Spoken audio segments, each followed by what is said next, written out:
Buenas tardes, bienvenidos a esta sesión. Vamos a enfocarnos en la transformación que se está llevando a cabo en América Latina. Para describir lo que está sucediendo en América Latina, yo diría que, bueno, es un estado de febrilidad. Grandes cambios en el espacio político, en la esfera política en Chile, en Colombia, en Perú, recientemente en Brasil. Las democracias están bajo presión, tanto eh, por expectativas no alcanzadas por parte de los ciudadanos en América Latina y también un contrato social roto y una gran polarización en la sociedad latinoamericana, lo cual está desacreditando las instituciones, está esparciendo fake news, las noticias falsas y la mala información o utilizando y abusando del lenguaje, lo cual está polarizando las sociedades y no se está encontrando un terreno en común. Pero también, y quiero también exponer este tópico para la discusión, hay grandes oportunidades. América Latina es el único continente que no tiene guerras. Hay mucha agua, tiene muchos recursos naturales que van a ser esenciales para la revolución tecnológica y climática que tenemos que enfrentar. Por lo tanto, son activos sobre los cuales América Latina puede construir grandes oportunidades. Y para esto tenemos un excelente panel. Sin más dilaciones, permítanme saltar directamente, empezando con Moisés Naim, que es un miembro distinguido de la Fundación Carnegie de la Paz Internacional, un gran estudioso de América Latina. Hemos visto cambios políticos enormes que se están llevando a cabo. ¿Estos cambios son tan grandes como lo pensamos o estamos ante algo que nos está faltando alguna información? Forma parte de lo que es y ha sido América Latina. Va a ser más de lo mismo y va a haber cosas nuevas. Una de las cosas que tenemos que aclarar en nuestras mentes, tener bien claro, es que América Latina está llena de gobiernos fracasados, gobiernos en América Latina que no pueden gobernar, que no pueden cumplir con los votantes, cumplir con las expectativas de los votantes que son muy elevadas. Tenemos prácticamente una enfermedad crónica en la cual los gobiernos no funcionan. En un momento en donde el mundo es cada vez más complejo, incierto, volátil, con gobiernos que no funcionan y eso es un gran problema. Las razones por las cuales los gobiernos no están funcionando son muchas, pero hay una que a veces hacemos mención y es muy difícil de resolver, es que la incapacidad de los gobiernos de retener talentos.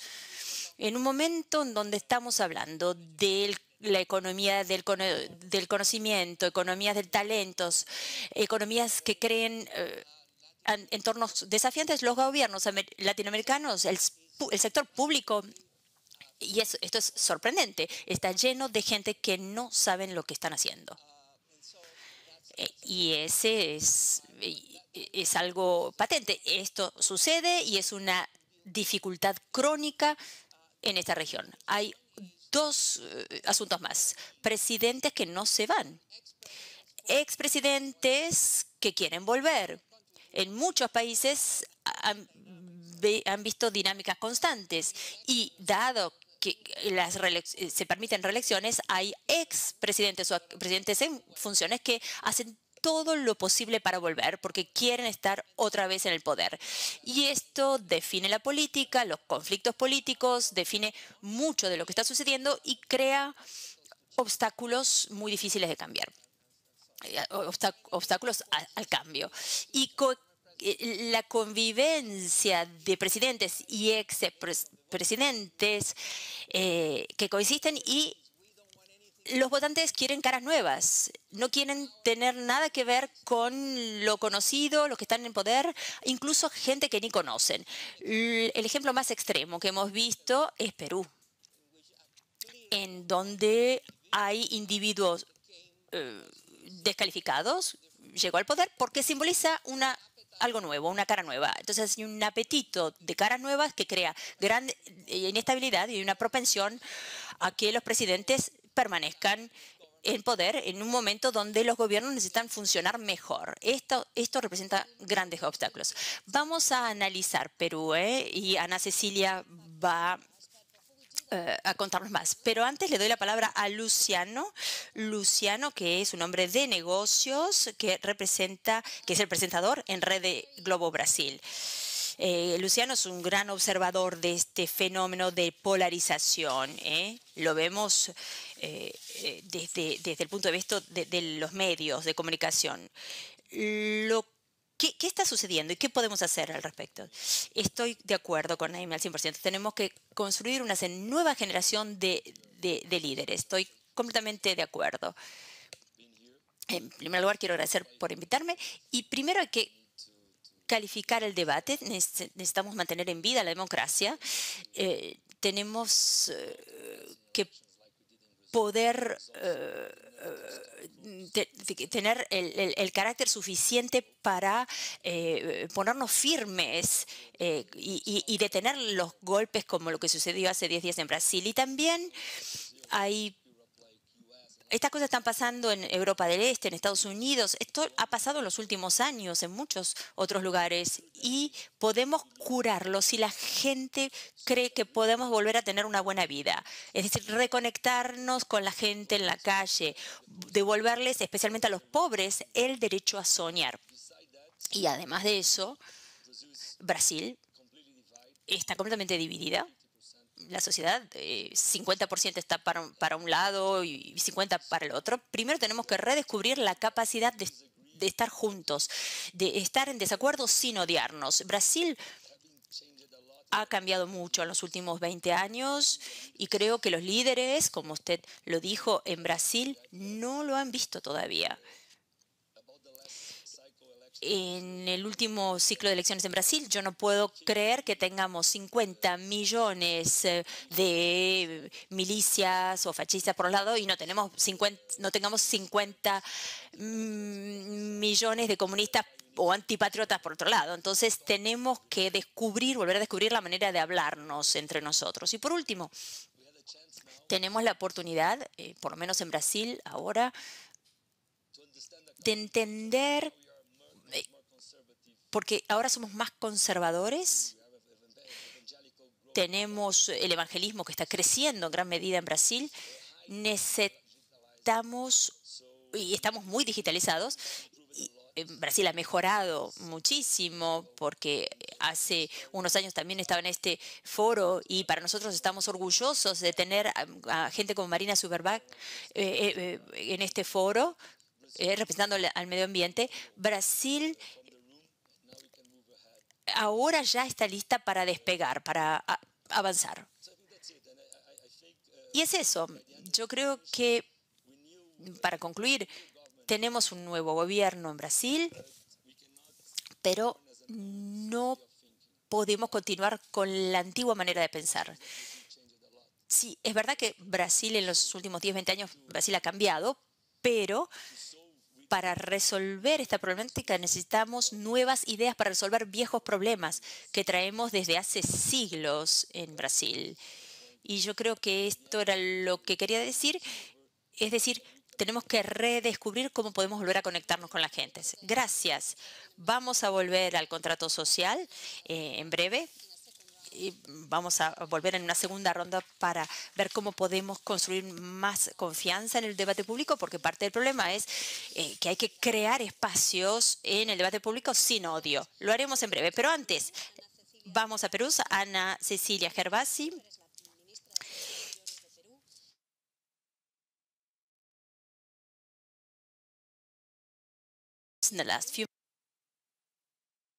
Crecimiento económico más altos de la región. ¿Cómo entender lo que está ocurriendo en Perú? Sí, muchas gracias. Bueno, en primer lugar, tenemos que tener en cuenta el contexto regional en el que nos movemos, en el que en los últimos años han habido crisis sociales de envergadura que han generado situaciones que muchas veces se desbordaron y crearon un clima de enfrentamiento entre conciudadanos en diferentes países de la región. Como todos hemos sido testigos y es un hecho fáctico, el 7 de diciembre de 2022, el expresidente Pedro Castillo decidió dar un golpe de Estado, disponiendo el cierre del Congreso de la República en flagrante infracción de la Constitución Política del Perú. Ante ello, las fuerzas democráticas del país, las instituciones democráticas que son sólidas, expresaron su rechazo a este golpe de Estado, reafirmaron su restricto respeto al orden constitucional establecido y posteriormente se proclamó a la entonces vicepresidenta Dina Boluarte como nueva presidenta constitucional de la República, de conformidad con las normas de sucesión constitucional pertinentes en el Perú. En dicho contexto, también todos sabemos, se han desatado una serie de protestas en diferentes lugares del territorio nacional en las que lamentablemente han habido un número de fallecidos. El gobierno peruano, reafirmo, que lamenta profundamente el fallecimiento de nuestros connacionales y además expresa sus más sentidas condolencias a los familiares de las víctimas.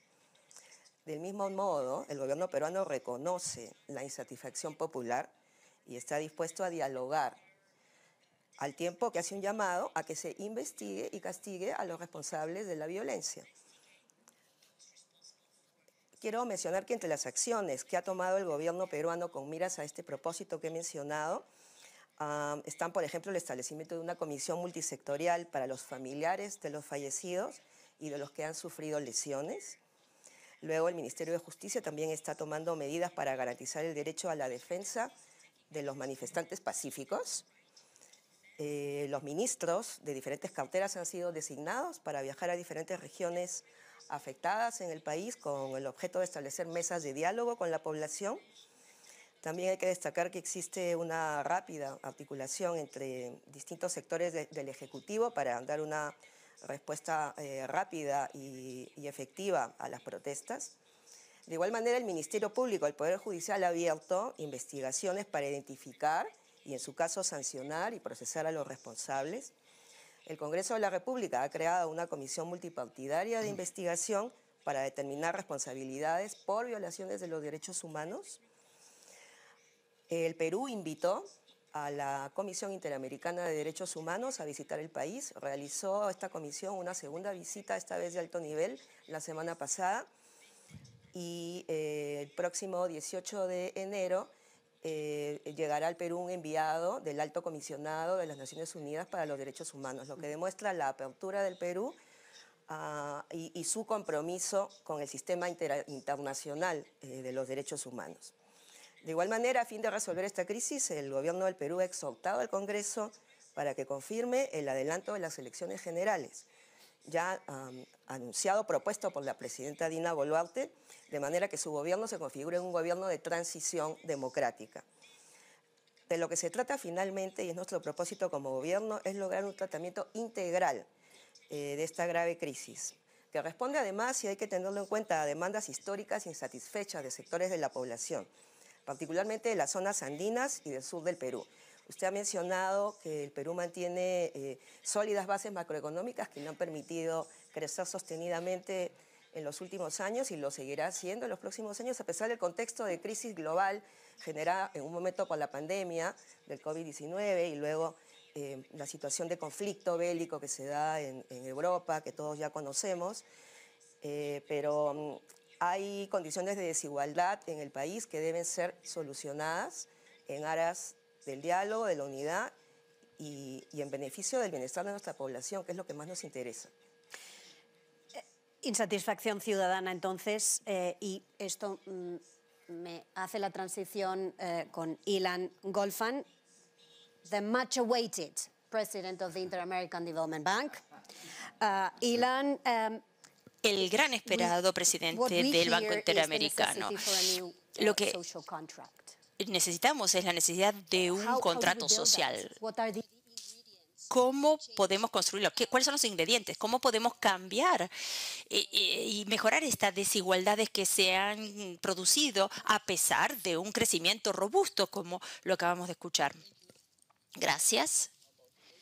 Bueno, no sé si me esperaban tanto, pero les puedo decir que estoy feliz de estar aquí. Nosotros también, y estoy muy feliz de ocupar el puesto en el BID. Usted hablaba de un crecimiento robusto. Bueno, la región no tiene en general un crecimiento robusto y a lo mejor eso es un ingrediente que nos falta en este contrato social. Tenemos una situación donde las sociedades, la población quieren más igualdad, mejores servicios, bueno, igualdad en muchas dimensiones, ingresos, género, más inclusión, que se preste atención a la solución al problema de la pobreza, al cambio climático. Y la región no parece tener inmediatamente estos recursos para cumplir y satisfacer todas estas demandas. Por lo general uno dice, bueno, generemos recursos, crezcamos, pero como decía, no hemos estado creciendo en las últimas décadas. Por lo tanto, el reto ahora es que hay que al mismo tiempo tener crecimiento, pero un crecimiento inclusivo que resuelva todas estas cuestiones al mismo tiempo. Yo no creo, bueno, no, yo sé que todo el mundo lo está esperando, pero yo no tengo la solución para todos estos desafíos, pero sí puedo decir cuáles son los elementos que tenemos que introducir. Necesitamos lidiar con la educación, que sabemos que la educación va a aumentar la productividad, lo cual se traduce en crecimiento y nos va a ayudar a reducir las desigualdades y mejorar y salir de la pobreza.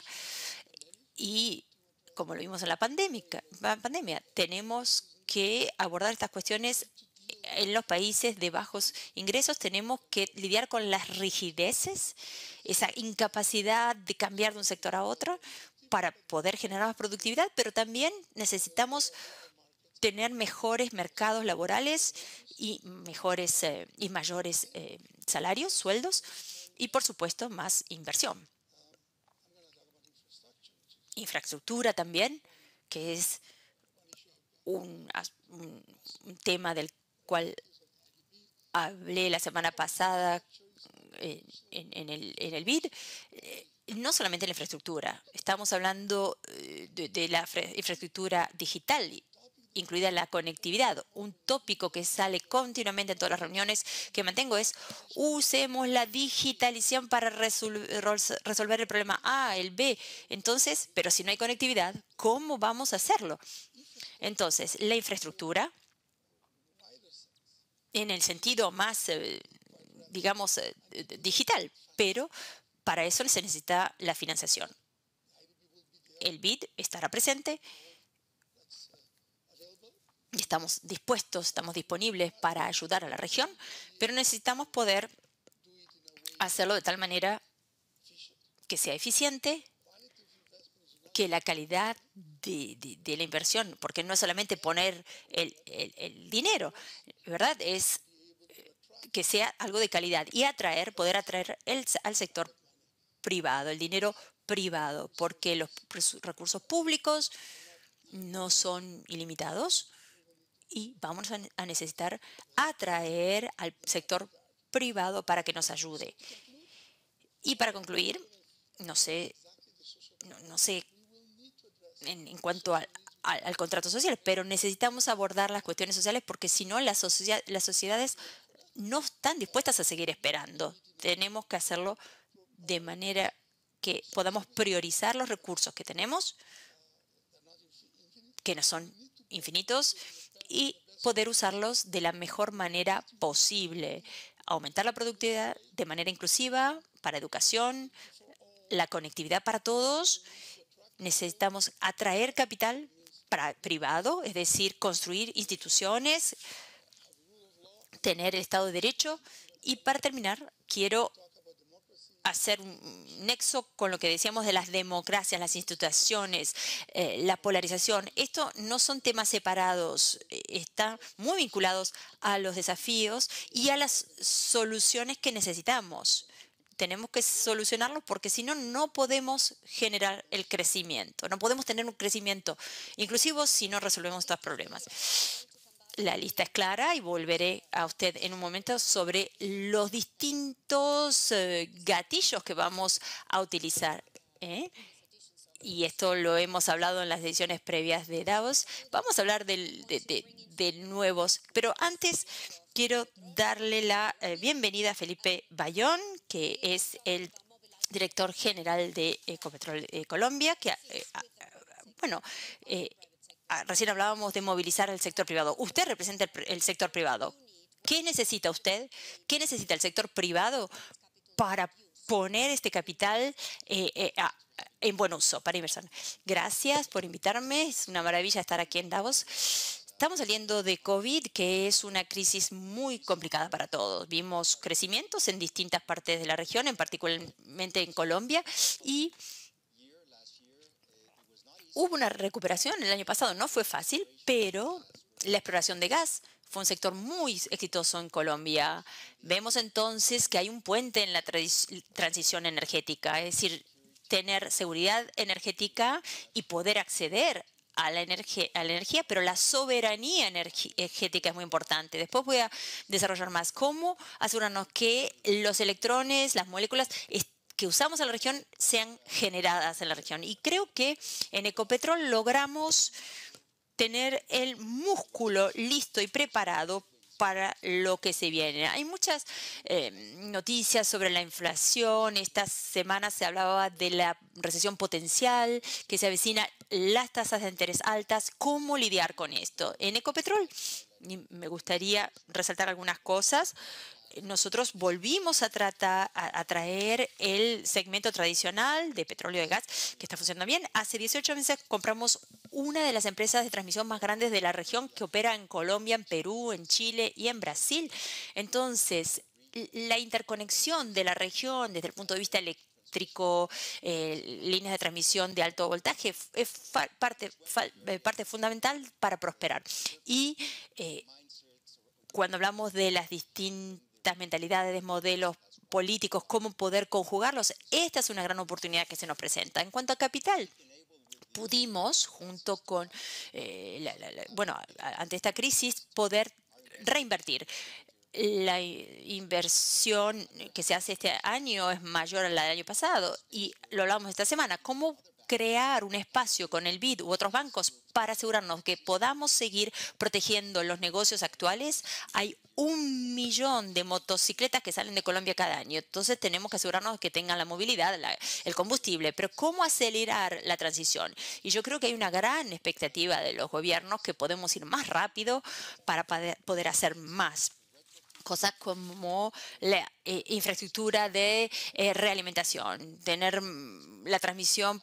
Y esas son las cosas que estamos analizando y estamos manteniendo diálogos. Podemos ir a los mercados, tenemos una emisión de bonos muy exitosa. La semana pasada fuimos a pedir prestado a los bancos de manera exitosa y con esto termino. Estamos convencidos que en Ecopetrol, que dar acceso a la energía es una manera de cerrar la brecha en la región. En Ecopetrol, que opera desde Estados Unidos hasta el estreno de Magallanes en Chile, tenemos una presencia regional y creo, para nosotros y alguna de las empresas que tenemos, podemos ser la plataforma que garantice que la región se reconecte con el mundo. Gracias y voy a volver a dar la palabra para hablar de cambio climático. Pero antes quiero hablar con Luciano nuevamente. Estamos en una situación donde estar en desacuerdo con alguien a uno lo transforma en enemigo. Hasta ese punto de polarización llegamos. Entonces, ¿cómo generar estos espacios para que haya un debate público más sano, más sólido? ¿Cómo podemos construir la confianza necesaria para tener este tipo de conversaciones? En primer lugar, tenemos que abordar las desigualdades, ¿no? Yo puedo hablar en nombre de Brasil.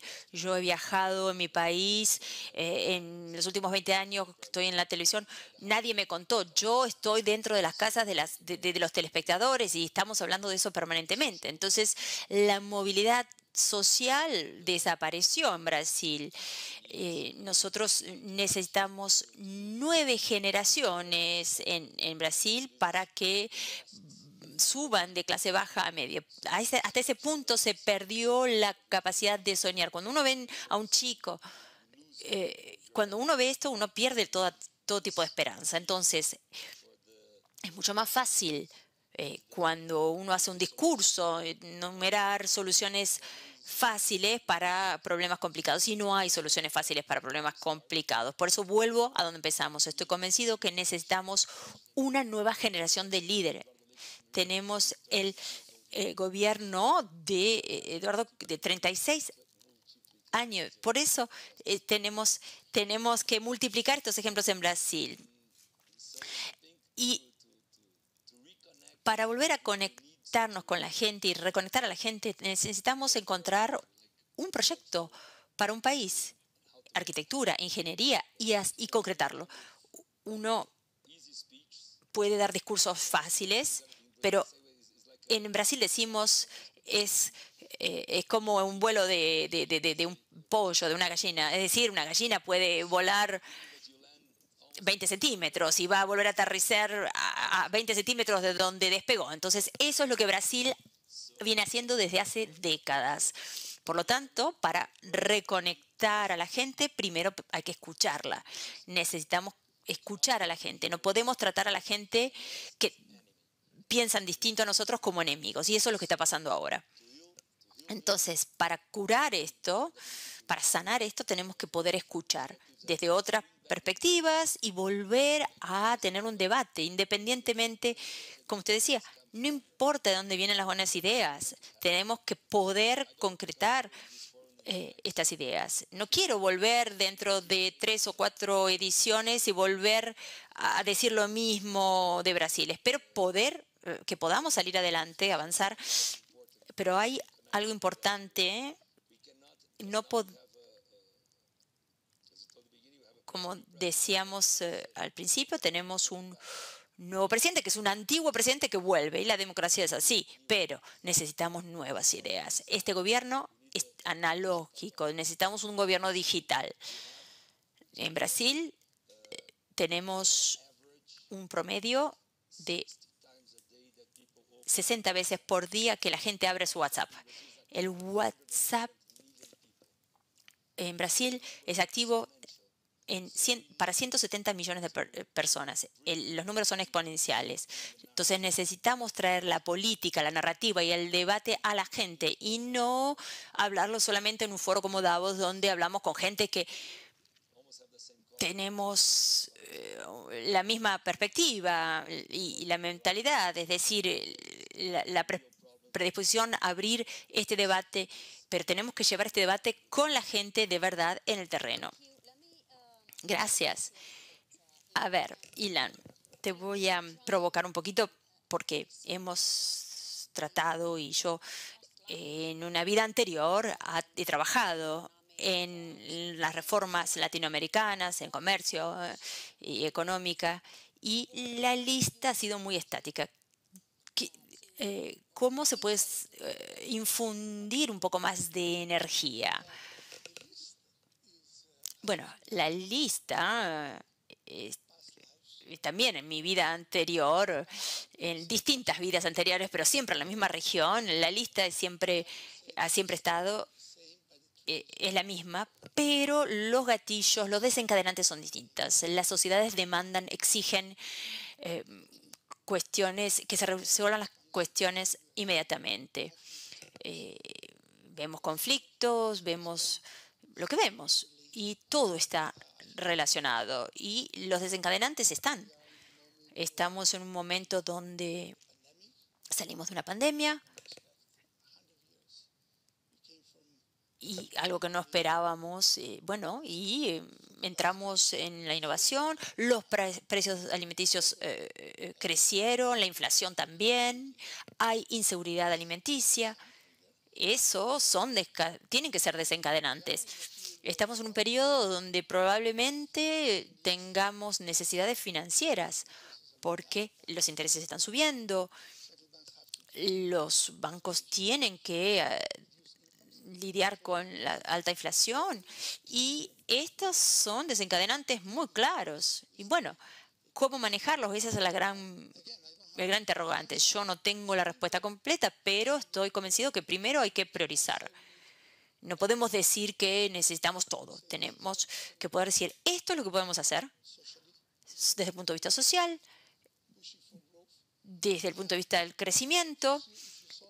Si usted ha visto mis discursos, por lo general, elegimos algunos asuntos, porque cuando priorizamos todos no podemos hacer nada. Entonces, al mismo tiempo, no podemos decir, lo hacemos. Primero tenemos que ver si da resultado o no. El hecho de decir estamos invirtiendo más, bueno, primero tenemos que ser eficaces y efectivos al cumplir con los bienes públicos, los servicios, la inversión. Y por último, creo que tenemos que darnos cuenta que nadie va a poder hacerlo por sí solo. El sector público necesita el sector privado y viceversa, porque no van a poder entrar si le tienen miedo al Estado de Derecho, si tienen miedo a los conflictos. Por lo tanto, el sector privado necesita al sector público y viceversa, y los países se necesitan entre sí. No podemos vivir de manera aislada. Entonces, de alguna manera, necesitamos encontrar la manera de establecer puentes y poder, no tanto consenso, es decir, una democracia. En algunas cuestiones vamos a estar de acuerdo y en otras no. Felipe, quería volver a preguntarle porque recientemente le di la bienvenida al presidente de Colombia, Gustavo Petro, en Ciencias Políticas, que vino a hablar a los estudiantes y que estaba muy fervientemente hablando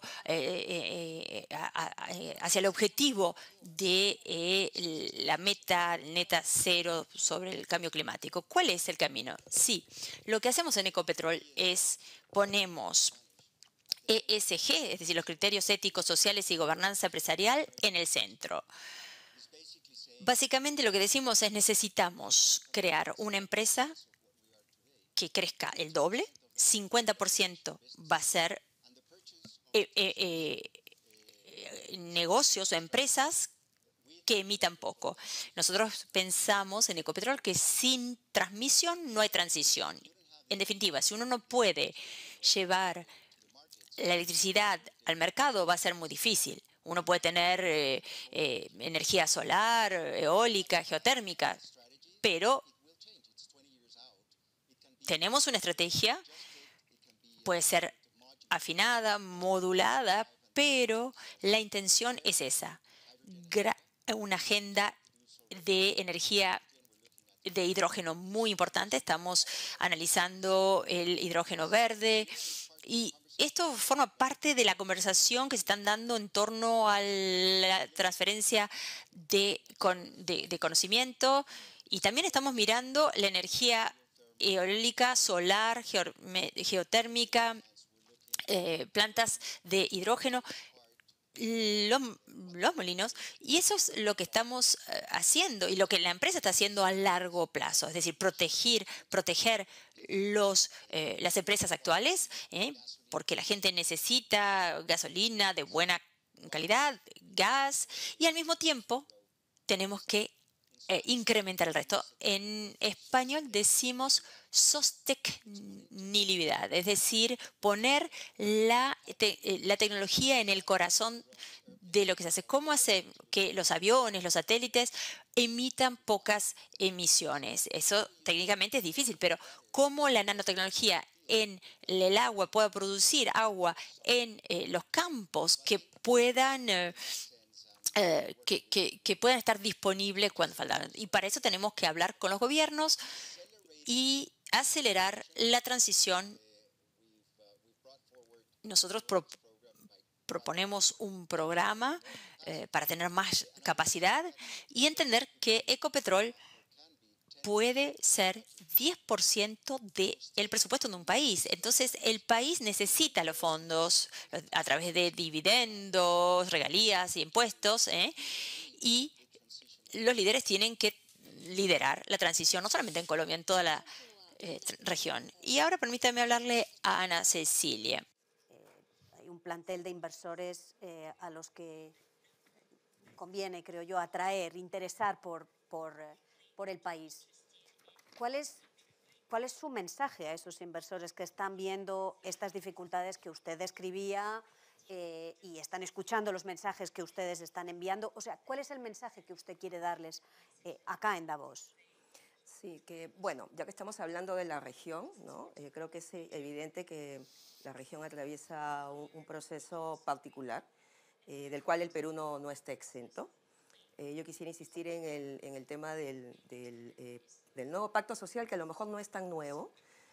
Creo que deberíamos recuperar los valores de solidaridad y cooperación que han caracterizado a nuestras civilizaciones milenarias. Y que, bueno, tenemos que trabajar también en fortalecer la institucionalidad. Hay un problema grave de institucionalidad en la región en general, y que también debemos trabajar en fortalecer la capacidad de nuestros líderes políticos para que puedan efectuar una adecuada gestión pública. Carecemos de eso, y eso es lo que no permite que los beneficios del crecimiento puedan distribuirse equitativamente entre toda la población. A los inversionistas les digo que confíen en la solidez macroeconómica del país, creo que está demostrada. Vamos a seguir creciendo. Tenemos un compromiso con nuestra población de que ese crecimiento sea más equitativo.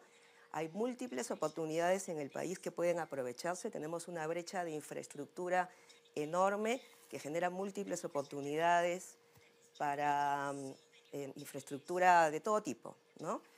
Y el Perú es un socio confiable, lo va a seguir siendo. Queremos que sigan siendo nuestros amigos y socios, y vamos a seguir trabajando en eso. Gracias. Moisés, I want to go back to oil. Para volver al petróleo, porque pensábamos que el petróleo se estaba pasando de moda, de repente vuelve a estar de moda en Venezuela. ¿Qué tan importante es? Es una ilusión.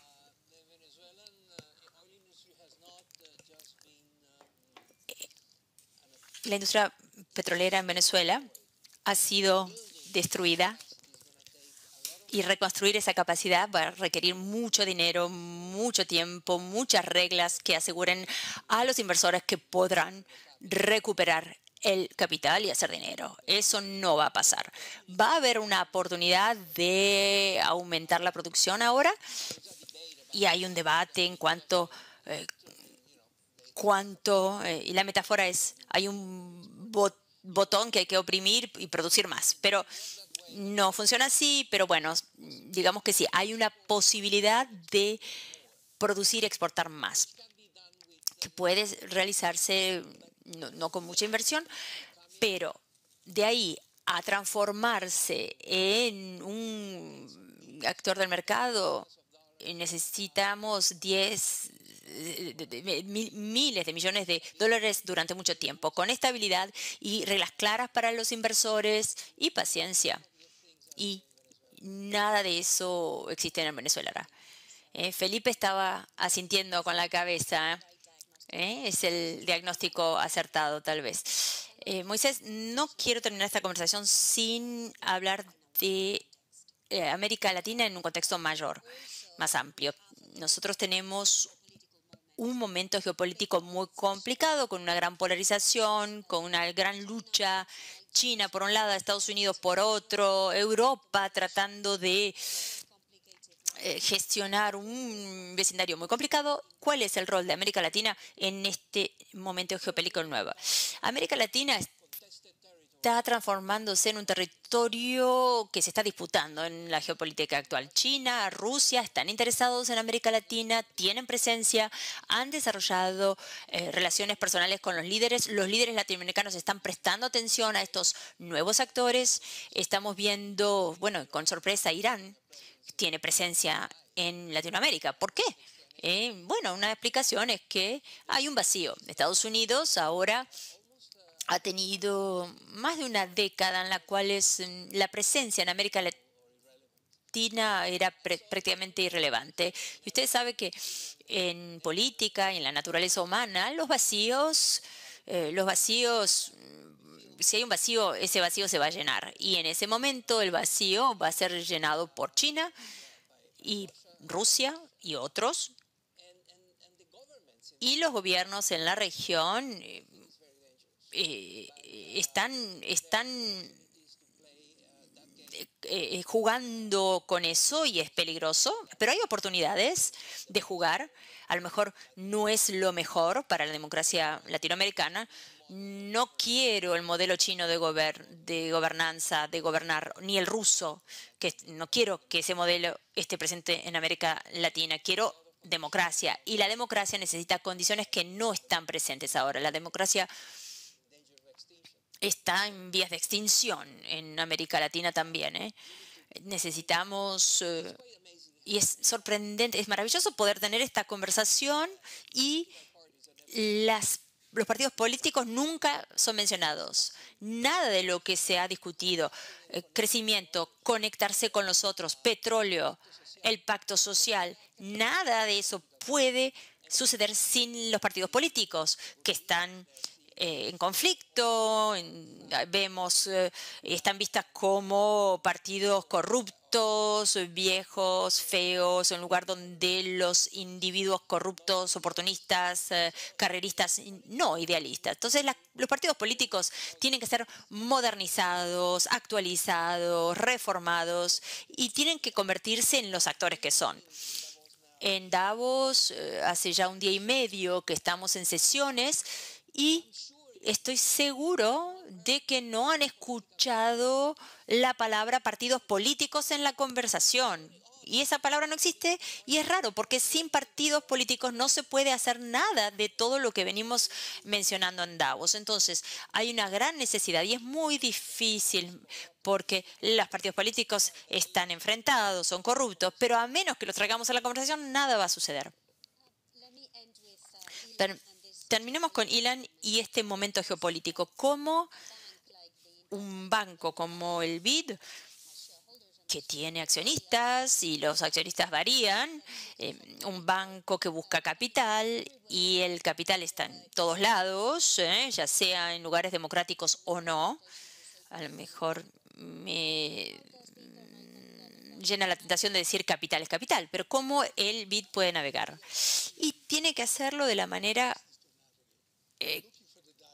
de manera que pueda buscar diálogo, sin buscar los extremos ni el otro lado y ver a que si el otro tiene otro punto de vista es un enemigo. Tenemos que encontrar un terreno intermedio. Tenemos que poder encontrar una manera de avanzar. Y yo les puedo decir que yo encontré un consenso. Y el consenso es que necesitamos un BID mejor y más fuerte. Todo el mundo está de acuerdo. Entonces empecemos a construir un consenso a partir de ahí. Por eso yo decía que el tan esperado presidente del BID, y lo acaba de decir, está llegando al consenso.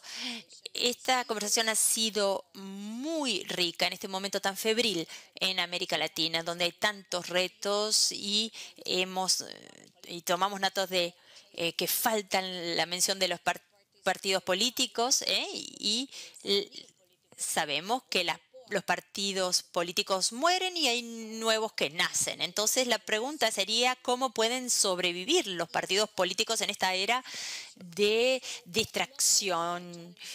Hay muchos desafíos, pero también oportunidades y acabamos de escuchar algunas en la transición energética, en la infraestructura, con este telón de fondo que se necesita reconstruir la confianza y espacios seguros de diálogo. Gracias a todos. Espero que haya sido entretenido.